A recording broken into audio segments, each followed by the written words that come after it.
Ratlam police की सक्रियता, शहर में बढ़ते अपराधों पर कड़ा प्रहार। नमस्कार, आप देख रहे हैं नारद न्यूज़ 24 और मैं हूं दौलत पाटीदार।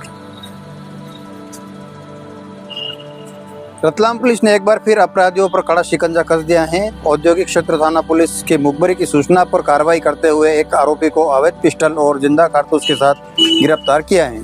आरोपी यशवंत मुकेश शर्मा ने पिस्टल कारतूस कार जब्त की गई है। पुलिस ने आरोपी पर आर्म्स एक्ट के तहत मामला दर्ज कर जांच शुरू कर दी है।